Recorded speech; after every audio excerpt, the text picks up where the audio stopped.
ओम हनुमान श्रीपदो वायुपुत्रो रुद्रो नघोजरः अमर्त्युर्वीरवीरश्च ग्रामावासो जनाश्रयः धनधो निर्गुणः शूरो वीरो निधिपतिर्मुनिः पिङ्गाक्षो वरदो वाग्मी सीताशोकविनाशकः शिवः शर्वपरो व्यक्तो व्यक्ताव्यक्तो धराधरः पिङ्गकेशः पिङ्गरोमा श्रुतिगम्यः सनातनः अनादिर्भर्गवान् देवो विश्वहेतुर्जनाश्रयः आरोग्यकर्ता विश्वेशो विश्वनाथो हरीश्वरः भर्गो रामो रामभक्तः कल्याणप्रकृतिस्थिरः विश्वम्भरो विश्वमूर्तिर्विश्वाकारश्च विश्वपः विश्वात्मा विश्वसेव्योऽथ विश्वो विश्वहरो रविः विश्वचेष्टो विश्वगम्यो विश्वध्येयकलाधरः प्लवङ्गमः कपिश्रेष्ठो ज्येष्ठो विद्यावनेचरः बालो वृद्धो युवा तत्त्वम् तत्त्वगम्यः सुखो ह्यजः अञ्जनासूनुरव्यग्रो ग्रामशान्तो धराधरः भूर्भुवस्वर्मर्हलोको जनो लोकस्तपोव्ययः सत्यओङ्कारगम्यश्च प्रणवो व्यापकोमलः शिवो धर्मप्रतिष्ठाता रामेष्टफल्गुणप्रियः गोष्पदीकृतवाराशिः पूर्णकामो धरापतिः रक्षोघ्नः पुण्डरीकाक्षः शरणागतवत्सलः जानकी प्राणदाता च रक्षप्राणापहारकः पूर्णसत्त्वपीतवासाः दिवाकरसमप्रभः द्रोणहर्ता शक्तिनेता शक्तिराक्षसमारकः रक्षोघ्नो रामदूतश्च शाकिनी जीवहारकः भूभुक्तारः हतारातिः गर्वपर्वतभेदनः हेतुर्मा प्रांशुबीजम् च विश्वभर्ता जगद्गुरुः जगत्त्राता जगन्नाथो जगदीशो जनेश्वरः जगत्पिता हरिश्रीशो गरुडस्मयभञ्जनः पार्थध्वजो वायुपुत्रो अमितपुच्छोऽमितप्रभः ब्रह्मपुच्छः परब्रह्मो पुच्छो रामेष्ट एव च सुग्रीवादियुतो ज्ञानी वानरो वानरेश्वरः कल्पस्थायी चिरञ्जीवी प्रसन्नश्च सदाशिवः सन्नतिः सद्गतिर्भुक्तिर्मुक्तिदः कीर्तिदायकः कीर्तिः कीर्तिप्रदश्चैव समुद्रश्रीपदः शिवः उदधिक्रमणो देवः संसारभयनाशनः वार्धिबन्धनकृद्विश्च जेता विश्वप्रतिष्ठितः लङ्कारिकालपुरुषो लङ्केशगृहभञ्जनः भूतावासो वासुदेवो वसुस्त्रीभुवनेश्वरः श्रीरामदूतः कृष्णश्च लङ्काप्रासादभञ्जनः कृष्णः कृष्णस्तुतः शान्तः शान्तिदो विश्वपावनः विश्वभोक्ता च मूर्तिग्रह ब्रह्मचारी जितेन्द्रियः ऊर्ध्वगोलाङ्गुलीमाली लाङ्गूलहतराक्षसः समीरतनुजो वीरो वीरमारोजयप्रदः जगन्मङ्गलदः पुण्यश्रवणकीर्तनः पुण्यकीर्तिः पुण्यगतिः जगत्पावनपावनः देवेशोजितरोदश्च रामभक्तिविदायकः ध्याता ध्येयो नभः साक्षी चेतश्चैतन्यविग्रहः ज्ञानदः प्राणो जगत्प्राणसमीरणः विभीषणप्रियः शूरो पिप्पलाश्रयसिद्धिदः सुहृत्सिद्धाश्रयः कालः कालभक्षकभर्जितः लङ्केशनिधनस्थायी लङ्कादाहक ईश्वरः चन्द्रसूर्याग्निनेत्रश्च कालाग्निः प्रलयान्तकः कपिलः कपीशः पुण्य राशिर्द्वादश राशिगः सर्वाश्रयो प्रमेयात्मा रेवत्यादिनिवारकः लक्ष्मणप्राणदाता च सीताजीवनहेतुकः रामधेयो ऋषिकेशो विष्णुभक्तो जटीबली देवारिदर्पहा होता कर्ता हर्ता जगत्प्रभुः नगरग्रामपालश्च शुद्धो बुद्धो निरन्तरः निरञ्जनो निर्विकल्पो गुणातीतो भयङ्करः हनुमांश्च दुराराध्यः तपःसाध्यो मरीश्वरः जानकी घनशोकोत्थ तापहर्ता परात्परः वाङ्मयः सदसद्रूपः कारणम् प्रकृते परः भाग्यदो निर्मलो नेता उच्चलङ्काविदाहकः उच्चबद्धो यातु धानरिपुप्रियः छायापहारी भूतेषु लोकेश सद्गतिप्रदः लवङ्गमेश्वर क्रोधः क्रोधसंरक्तलोचनः क्रोधहर्ता तापहर्ता भक्ता भयवरप्रदः भक्तानुकम्पी विशेषः पुरुहूतः पुरन्दरः अग्निर्विभावसुर्भास्वान् यमो निर्वृतिरेव च वरुणो वायुगतिमान् वायुः कौबेर ईश्वरः रविश्चन्द्रः कुजः सौम्यो गुरुः काव्यो शनैश्चरः राहुकेतुर्मरुद्धोता धाता हर्ता समीरजः मशकीकृतदेवारिः दैत्यारिर्मधुसूदनः कामः कपिः कामपालः कपिलो विश्वजीवनः भागीरथी पदाम्बोज सेतुबन्धविशारदः स्वाहा स्वधा हविकव्यम् हव्यकव्यप्रकाशकः स्वप्रकाशो महावीरो लघुश्चामितविक्रमः प्रडीनोडीनगतिमान् सद्गतिस्पुरुषोत्तमः जगदात्मा जगद्योनिः जगदन्तोऽख्यनन्तकः विपाप्मा निष्कळङ्कश्च महान् महदहङ्कृतिः खं वायुः पृथिवी ह्यप वह्निर्दिक्पाल एव च क्षेत्रज्ञक्षेत्रपालश्च पल्वलीकृतसागरः हिरण्मयः पुराणश्च खेचरो भूचरो मनुः हिरण्यगर्भः सूत्रात्मा राजराजो विशाम्पतिः वेदान्तवेद्योद्गीतश्च वेदवेदाङ्गपारगः प्रतिग्रामस्थितः साध्य स्फूर्तिदाता गुणाकरः नक्षत्रमालिभूतात्मा सुरभिः कल्पपादपः चिन्तामणिर्गुणनिधिः प्रजापतिरनुत्तमः पुण्यश्लोकपुरारातिर्ज्योतिष्मान् शार्वरीपतिः किलिकिल्यारवत्रस्त भूतप्रेतपिशाचकः ऋणत्रयः हरः सूक्ष्म स्थूलः सर्वगतः पुमान् अपस्मारहरः स्मर्ते श्रुतिर्गाथा स्मृतिर्मनुः स्वर्गद्वारप्रजाद्वारो मोक्षद्वारम् कपीश्वरः नादरूपः परब्रह्मा ब्रह्मा पुरातनः एको जनः शुक्लः स्वयम् ज्योतिरनाकुलः ज्योतिर्ज्योतिरनादिश्च सात्विको राजसत्तमः तमोहर्ता निरालम्बो निराकारो गुणाकरः गुणाश्रयो गुणमयो बृहत्कायो बृहद्यशाः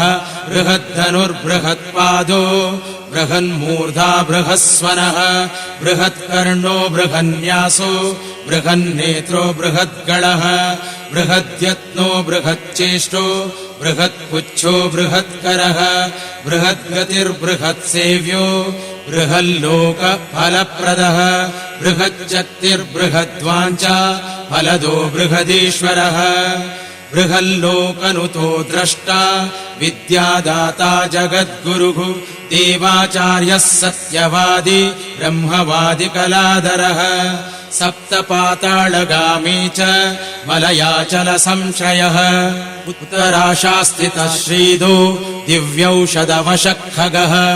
शाखामृगः कपीन्द्रश्च पुराणश्रुतिसञ्चरः चतुरो ब्राह्मणो योगी योगगम्यपरात्परः अनाधिनिधनो व्यासो वैकुण्ठपृथिवीपतिः पराजितो जिताराशिः सदानन्दश्च ईशिता गोपालो गोपतिर्गोप्ता कलिकालपरात्परः मनोवेगी सदा योगी संसारभयनाशनः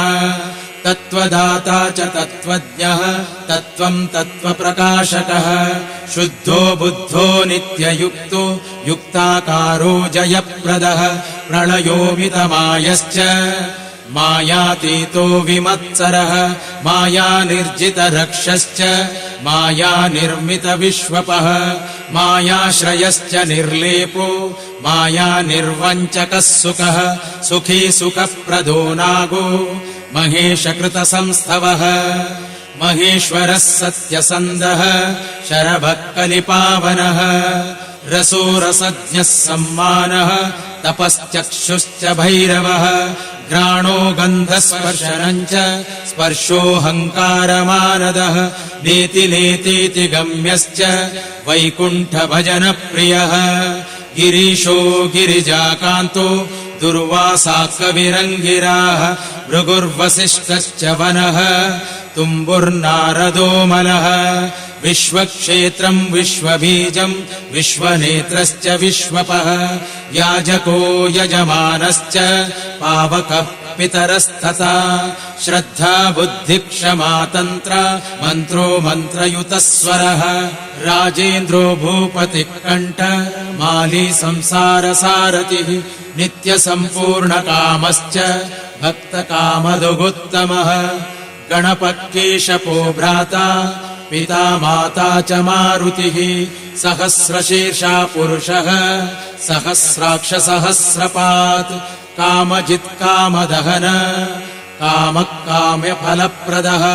मुद्रापहारिरक्षोघ्नः क्षितिभारहरो बलः नखदंश्रायुधो विष्णु भक्तो भयप्रदः दर्पः दर्पदो दृप्त शतमूर्तिरमूर्तिमान् महानिधिर्महाभोगो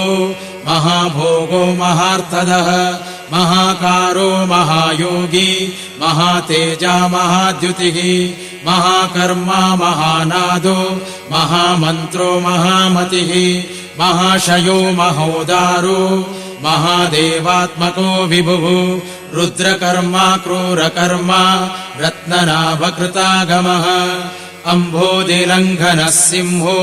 नित्यो धर्मप्रमोदनः जितामित्रो जयः सामो विजयो वायुवाहनः जीवदाता सहस्रांशुः मुकुन्दो भूरि दक्षिणः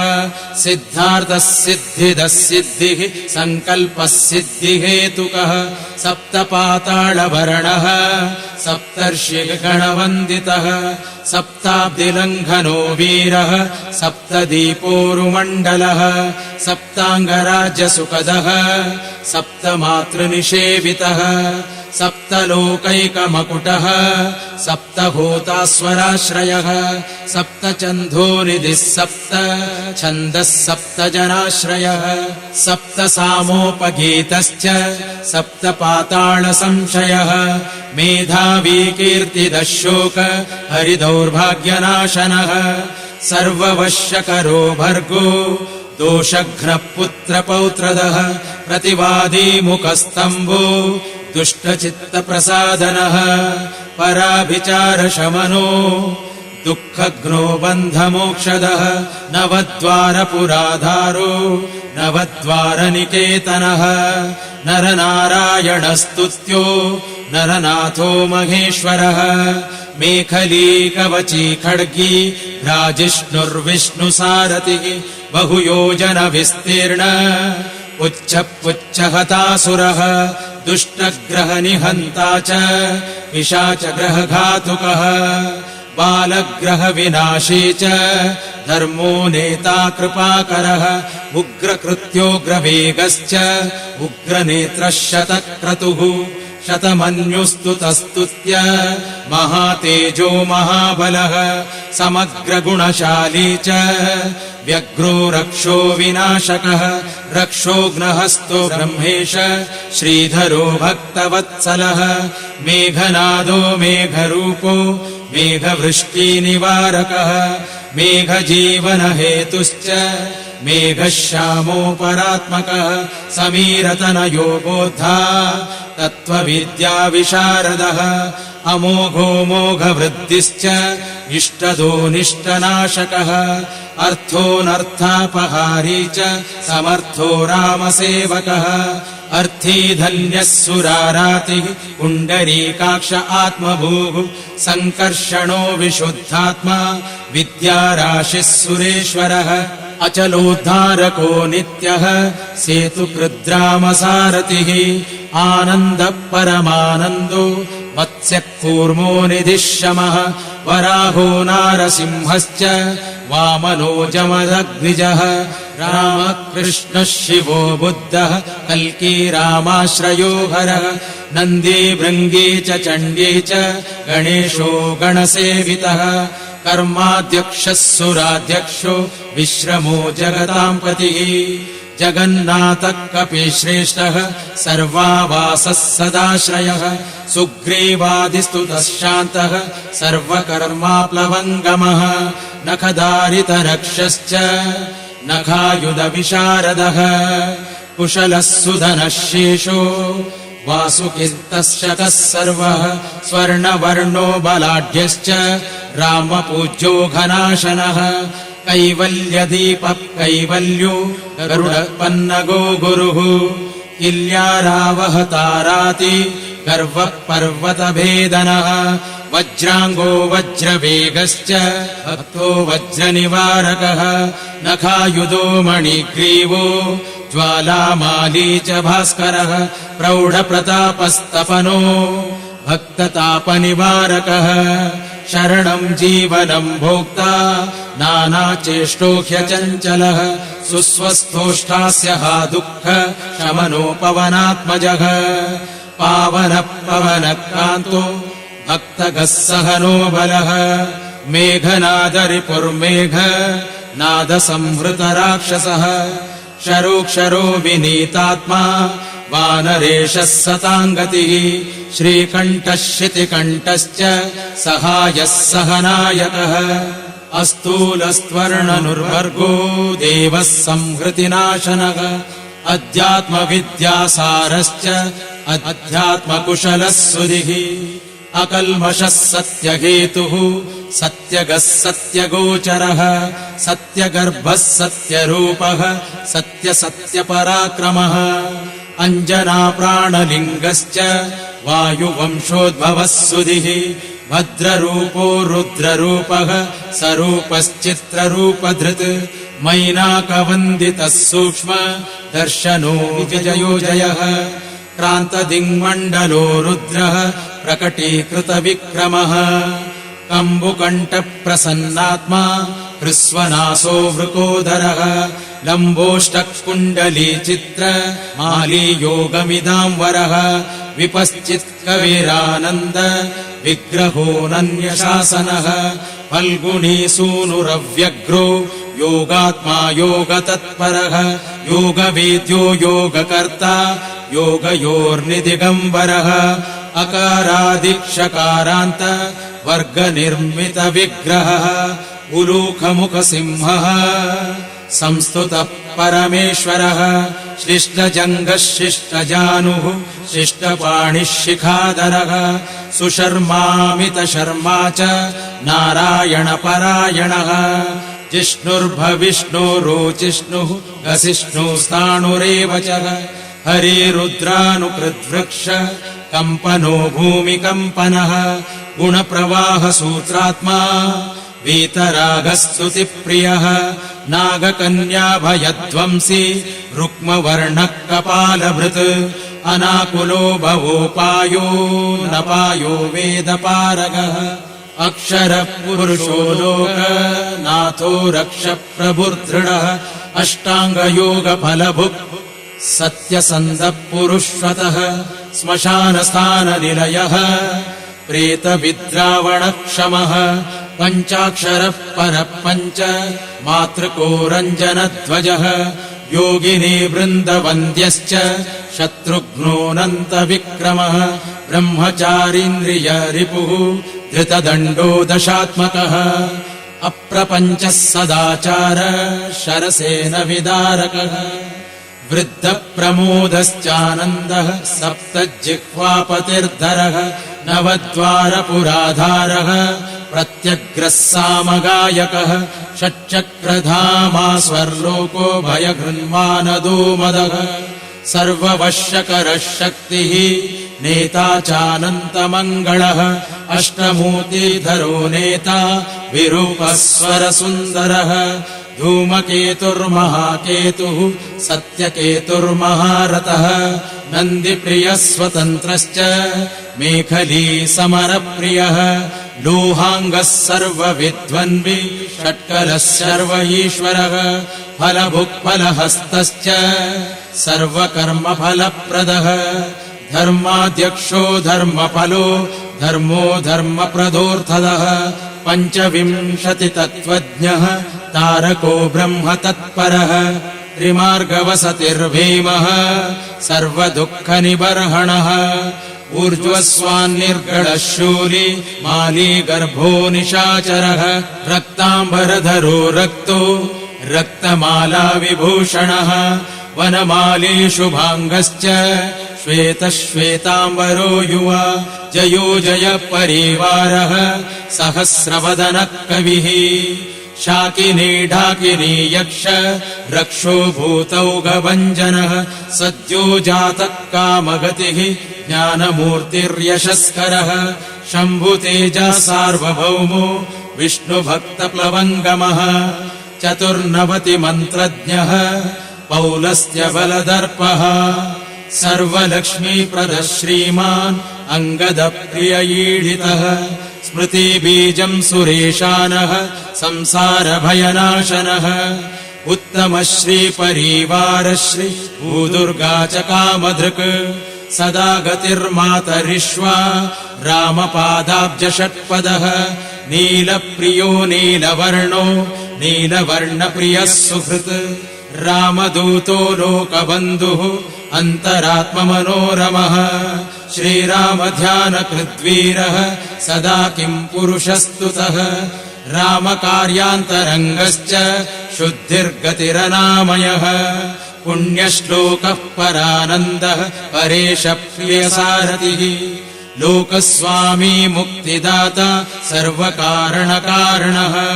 महाबलो महावीरः पारावारगतिर्गुरुः समस्तलोकसाक्षी च समस्तसुरवन्दितः सीतासमेत श्रीराम पादसेवाधुरन्धरः श्रीआञ्जनेयसहस्रनामस्तोत्रम् सम्पूर्णम्।